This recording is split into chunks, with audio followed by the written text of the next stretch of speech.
you know, I tried. Not real. Yeah. Not real. No oils, no. Yeah. All right. You ready? Yeah. Oh. All right. Okay. We're going to be working with green bananas today. How many people here already eat or cook with green bananas? You do. Anybody else? You a little bit? What do you make with them? I was going to say, everybody's had stew. and that's green bananas. I make a lot of things with green bananas because, number one, they're plentiful. We have so many, and I can't eat that many yellow bananas. But I've brought some information here about green versus yellow. They're both very nutritious. They have different properties. This green banana is more resistant starch, so it's low glycemic and is good for diabetic folks can use that. The lower sugar content and high fiber. Resistant starch content may cause bloating, so you have to kind of go easy on that kind of stuff. So maybe start small and work your way up. I'm not going to talk about yellow bananas too much, but I do want you to see the comparisons of those things. And I kind of won't really have a place for those. And they show, like, you know, the different benefits along the way of what they're good for and how that helps. So I'll leave these out. You guys can check those out at your leisure. I have a lot of recipes, and I'm going to put those out, and you can take the ones that sound good, the ones maybe not. Today we're going to work with, I have potato salad that I made with green bananas, already made. So it was a lot of prep work. So I have that recipe, and I also have a Cajun recipe, and a like a stuffed little pocket type thing, and zines. Oh, Green banana that's zines. amazing. Where did that come from? I made it. I love a zine. I love a good zine. So pass them around. Help yourself. I've got extras. So what I'm going to do is I'm going to show you a little bit. These are actually plantains, but I didn't have any more green ones. They all turned yellow. Of course, So I you cooked- needed it. Yeah. Earlier in the week, I pulled my green bananas and I prepped a bunch of green bananas, and I turned around and they were yellow. So I did get some green bananas out of it, and that's what we're going to put together today. But I wanted you to at least kind of see. You can work them the same way. You can use them the same way as green bananas. And if you're using green bananas, always wash them, because the rats get in the, you know, and the slugs and all of that. So definitely wash your bananas before you, even if you're going to cook them. And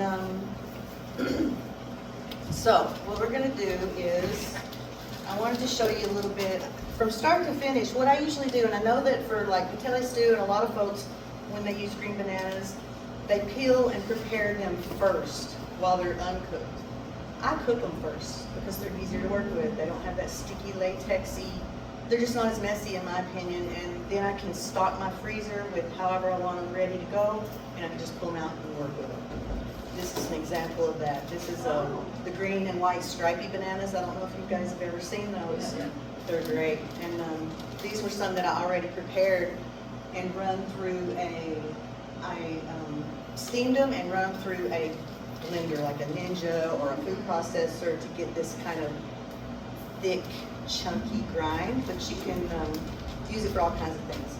I also do shreds like cheese for hash browns or anything that you want that texture, and it helps the cooking get more surface area. What I do is when I first get the green bananas, I wash them, of course. I cut off the tips, and I usually just score them a little bit somewhere along the way. And you can steam or bake these. I do them both ways. They're a little bit different flavor each way.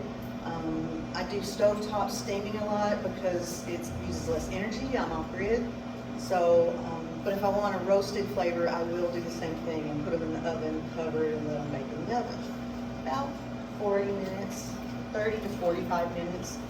And when the fork goes through, they're done, ready to go. And once they're done, they turn brown or black or dark, or, you know, dark colors. And then they peel really easy, super easy to peel at that point. And that's what I do in that one. So I'm gonna cut these up a little bit, show you some different ways to cut them up. And what I'm gonna be making with these ones I brought is, it's a vegan poke, really. It's not raw fish, there's no fish in it, no meat in it.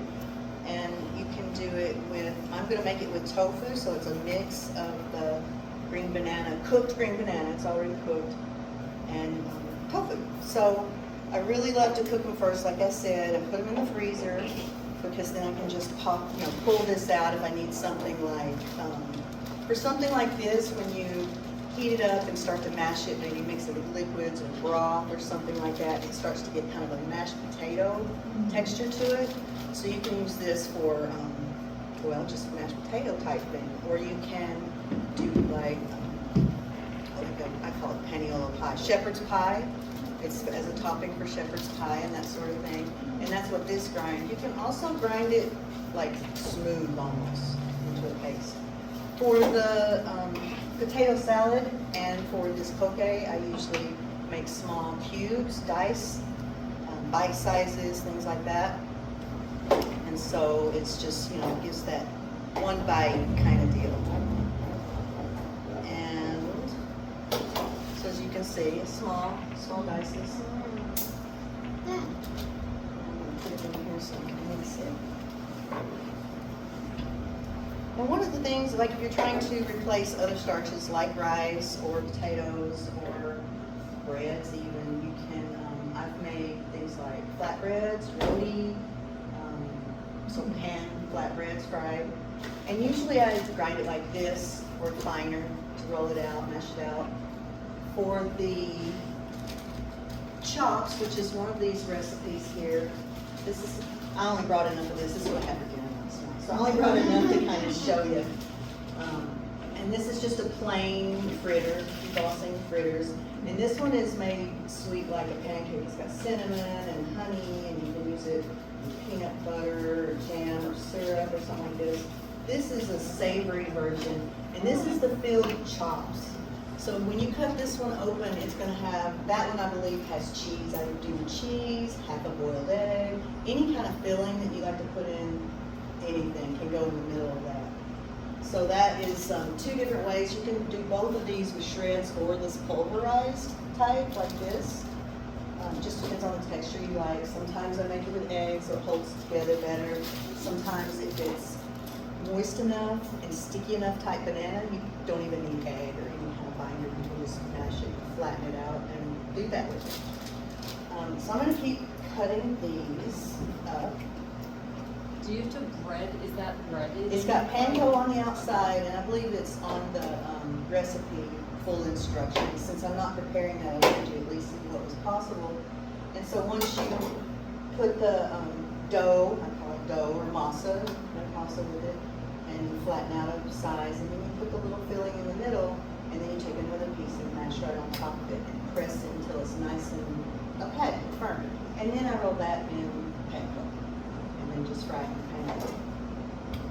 And so if you're doing, you can do it tiny dice to like, instead of rice, if you wanted to replace your rice, you can make tiny little dices, and it gives that starchiness without the rice.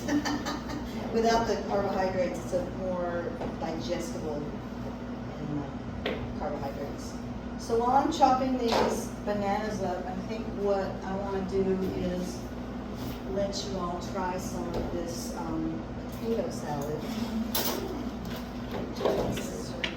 Sure, if you would, that would be great.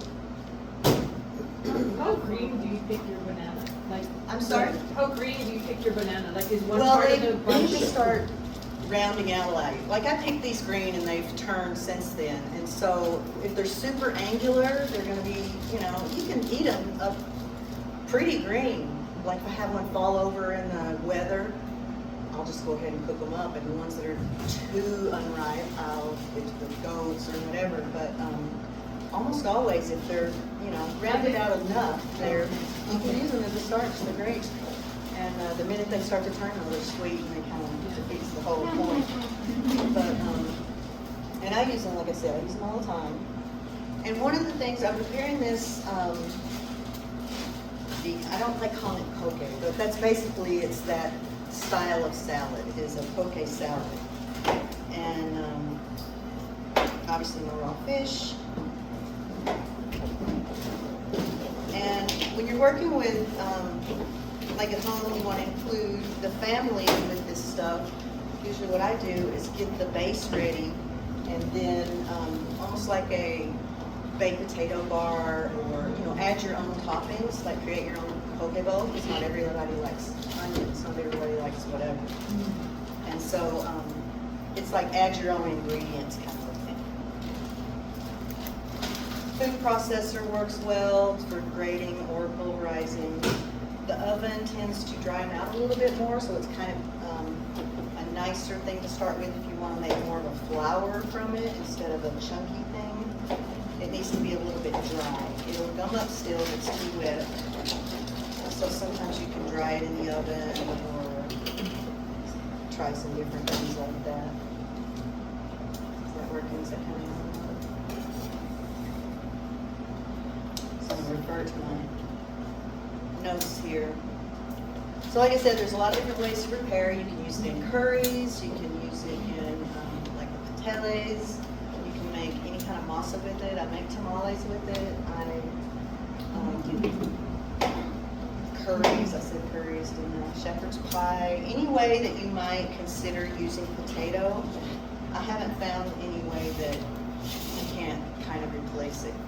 So even if that means just replacing some potato and adding a little green banana, or just adding green banana. The other thing that the green banana will help do in, say, a soup or a stew is it'll help thicken it. So you can cook it down, make it softer, use the grate like this to thicken it a little. Different ways to prepare it. Of course, you can fry them, but it's more of a savory. How is that? It's got, of course, it's got dairy in it, it's got eggs in it. So the one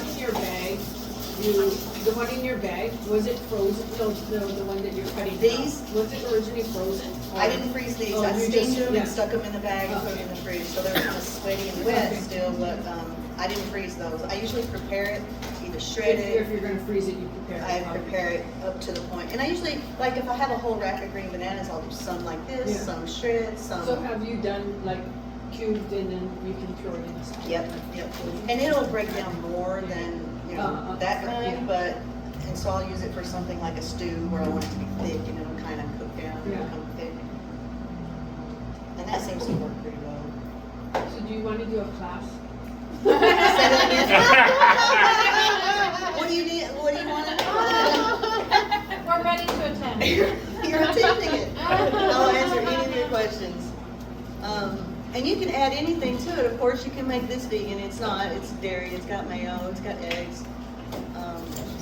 But what I love about it is you can go either direction. You can start adding, meats or fats that are different flavors and different vegetables and things like that. So what I'm gonna do with this is break these up into nice small pieces, cube basically what's in the potato salad. I don't know a better way to do that with a mock potato salad or green banana, because if you say green banana salad, it doesn't tell you that flavor profile like mac salad, because that's a great mac salad replacer. Or even taking, the mac salad with all that processed pasta and wheat, you can half and half it, put a little of this and a little of that. So it's just, you don't have to be all or nothing with this stuff. You can just a little bit at a time, like you said, adding instead of taking away. And so that. So let me wash my hands. Did not cook this. I don't really like potato salad. Was that? I don't usually even like potato salad. Are you serious? Yeah. What do you not like about potato salad? Or what is the parts that you don't like about potato salad? I don't know. Maybe the mayo. Maybe Too much mayo? Yeah. See, for me, I don't like a lot of sauce, so this is even saucier than I like. I like my sandwiches spread thin, just enough, just barely coat things. I don't like the real mushy, juicy ones. So yeah, I like them a little less saucy. So I bought these. These are really expensive, especially for what it is, but I wanted to show you how easy it is to put these together. These little things are like $6 when it's nothing but chili peppers, salt, and Ogo seaweed. That's all that's in here. But it's quick, it's ready to go, it's bought from the store. But I gotta reconstitute the seaweed first. I've never actually seen that before. You never seen today? these? They're super cute, but I got these at Long's. They're just over in the section with the furikake and stuff like that. Yeah. But it's nothing but chili pepper, salt, and Ogo. That's it. You can get it so much cheaper. I would have gathered the Ogo myself if it wasn't, you know what I mean? You can do this for free. You can do this for free. I don't want you to think you have to go buy this thing. What's that? I was like, that would be a cool class. I don't know about the food safety. Well, you know, I don't know if you remember, you know, about when they first brought Paiai back. That was a big old thing for a while. Well, I lived on Oahu at the time. And they were trying to bring back Paiai, put it on shelves, and it was a big thing about the hygiene and the, you know, the boards weren't, you can't sanitize them, and there's this whole thing about that. And I don't know if you guys know Daniel Anthony. Somebody who made the Paiai guy on Oahu. He fought that as far as he could, and he was able to get it somehow listed as traditional foods, and the requirements became, you have to sun the boards. There's just certain requirements, so because it was a traditional foods, the Paiai with the kalo, and they, you know, pounded it on the board, and so they weren't allowed to sell it in the restaurants and things like that, but he followed it all the way to where he basically legalized Paiai. He was able to fight for those traditional foods and bring back Paiai to the tables. Now they serve it in restaurants, it's in Whole Foods, you can buy Paiai, hand-pounded Paiai in the stores. And so that's fantastic. I'm gonna add a little water to this too. This is the Ogo and I have to rehydrate it, so I'm gonna add a little water while we're doing the other things. That's funny, because that's one of the DOH on the permit, it'll say like you can do baked goods and whatever's and. What was the question? It's very specific, like you can't do poi in a blender. That doesn't pass DOH standards, but if you do Paiai on the board, then it'll pass. Yeah, it's just, I it's a know. whole bunch of little, yeah. Yeah. It's Can you remind me exactly what a Paiai is when you take the kalo Yeah. and then you don't add as much water, you Okay. pound it just enough to turn it into pre-poi, I call it. Pre-poi. And it's really thick. Before you Okay. blend it. That's You what I know, thought. And so you can actually, once they put it in a ball, it's like, it's not so, it travels well. You come across on canoes because it was so concentrated. Once you start adding water, it starts to change a little bit and starts to do the sour Paiai or sour poi. So when you want to make poi from Paiai, you add water and keep pounding, keep blending, and it becomes, you know, thinner poi. Yeah.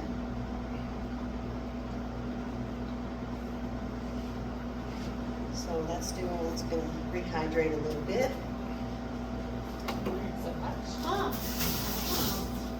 If you want to try these little patties, I can microwave them and heat them up, but I just wanted you to basically see what was involved with these. Let me show you what it looks like. I don't remember if this one was cheese or egg, but we'll find out. I made both. Cheese. Oh, it's wow. stuck in the cheese. And they're crunchy, you know, when you first make them, they're crunchy, and then you bite into it, it's all cheesy, melty. But you can do a half a boiled egg, you can do any kind of filling, you can do a pig in the middle of that, you can do beans in the middle of that, anything you want that'll hold together. Yeah, we don't get green bananas around in Waimea. Well, they don't sell them in the market. Really? That's true, that's true. That's what I was thinking about, is like, I'm sure people have them in their yards, but it's not something you can buy at the store. Yeah. Like green bananas. Yeah, they're so plentiful, but, you know, or if you get some and then, I don't think so. I mean, they sell plantains. just buy them green. I mean, you'll see them in the store I was in, I can't Oh, remember yeah, what store I it guess- was. You can use plain old green bananas. I walked into the store and they had this huge rack of, they were apple bananas, you know how sweet they are. Green. But you can pick them green, and they were green. Oh. And they put them on the shelf so people could take them home and they would turn yellow. Yeah. These are Cuban Reds, by the way. These probably look different from what, if you don't know what Cuban Red bananas look like. I brought those for you guys to share if you want to see them. They're beautiful bananas. When they're green, they're actually red. They're a much darker color. Oh, interesting. Yeah. Okay, what was that? That's true, they do sell green apples. Yeah. Yeah, and they're green. So I'm gonna put the rest of these ingredients together while that Ogo kind of rehydrates. And so I'm gonna start with this, and I'm gonna use, the tofu that I'm using, I use extra firm, or I press it myself to get as much of the liquids out as possible. You make as big or as small as you want. So I'm kind of that.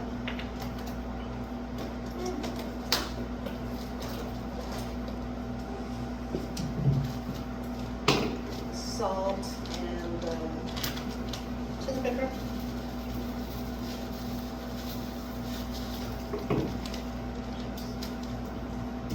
So I got another one.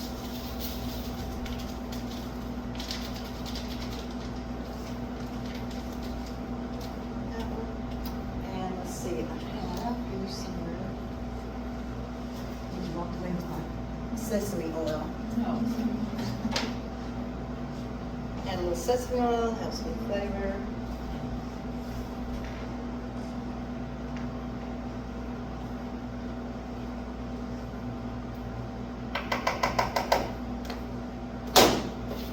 And then just stir that up.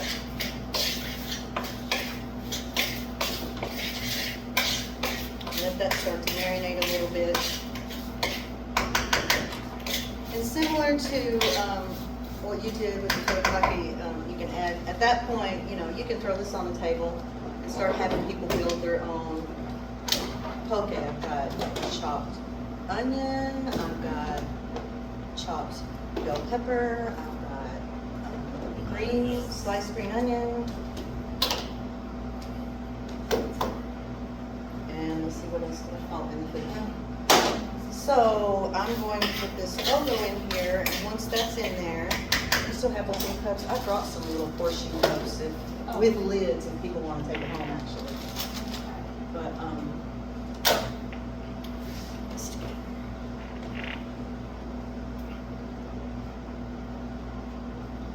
We have, this is the knife that I was using.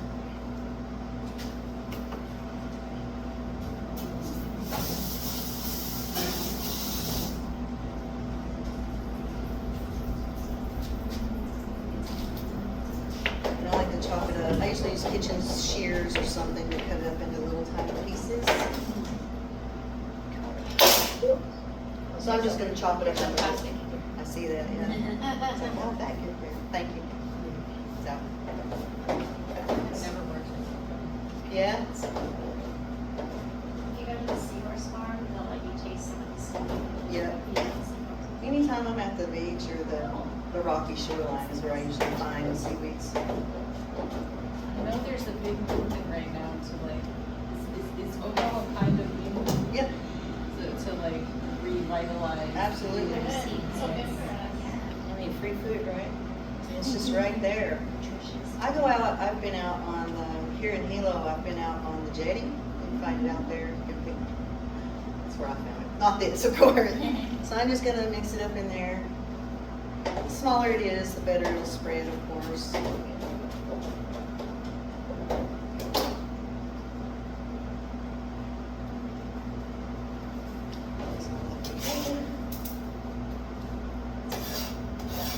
We all forgot our spoons, didn't we?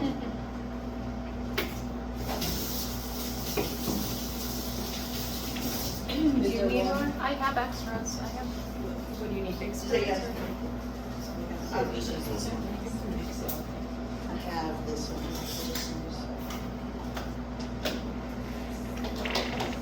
So, does anybody here have any opposition to onions or green onions or bell peppers?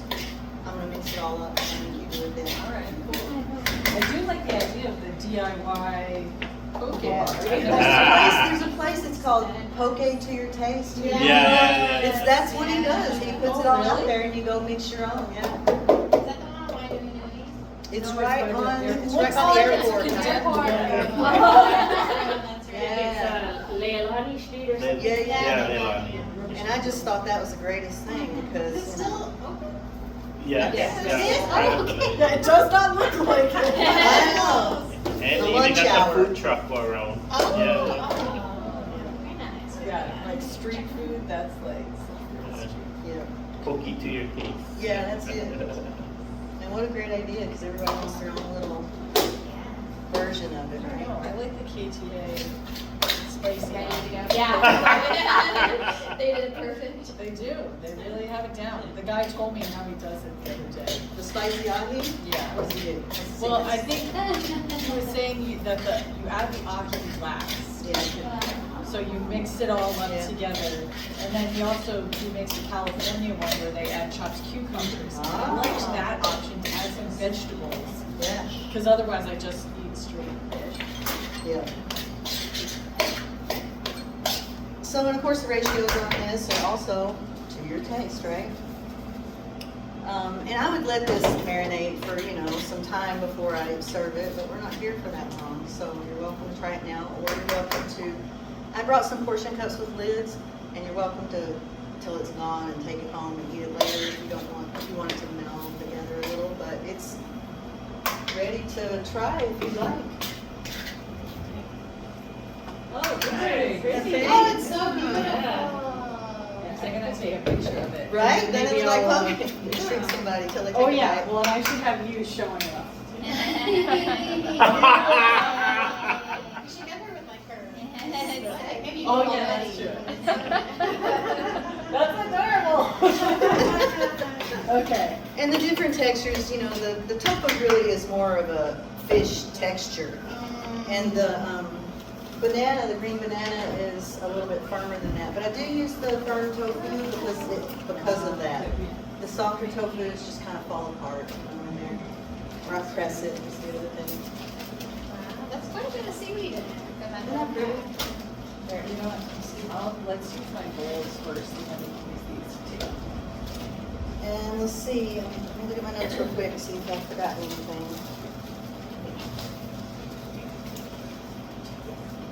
Dumplings, you can make dumplings, I said flatbreads. But basically, anything that you make with potato, you can adjust it or mix it or make certain alterations, but it's a great substitute if you're trying to get away from starches that are not locally grown. And I'm big on the local starches. I love potatoes, but I started growing ulu, I started growing taro, I started growing bananas. I mean, cassava, because they're just right there. They're right there, and they last forever. So I love that. Let's see. I showed you the grind, and I showed you the shred because you can shred it like cheese. Where'd she go with that? I didn't put any of that in there, but that's what I would add to it as well. Let's see. Vitamin C, potassium. It gives Those us. that we use for the Thai curry. You can Oh, throw it that's in right, here. the curry is good too. Yeah, there's these Maybe little. we should here take you a go. break and go, These little cups, if you want. the boss is cooking. I'm not filming, I'm interrupted. But yeah, we're gonna have a break because I need to sanitize the table. Okay, do you guys have any questions or? Oh, thank you. I'm just amazed, if you hadn't told me that was banana, I would have thought it was just potato. Nice. Well, it's firmer, it doesn't fall apart as much as potato, I think. It's not, I mean, you can cook it longer, make it a little bit softer, but I like that it holds its shape better. And here's some different ones, if you guys want copies of those, pass those around. All right, I'm gonna, yeah, let's Yep, take a little. and that's good, I think, unless you have any questions, that's what I've got for you. Thank you.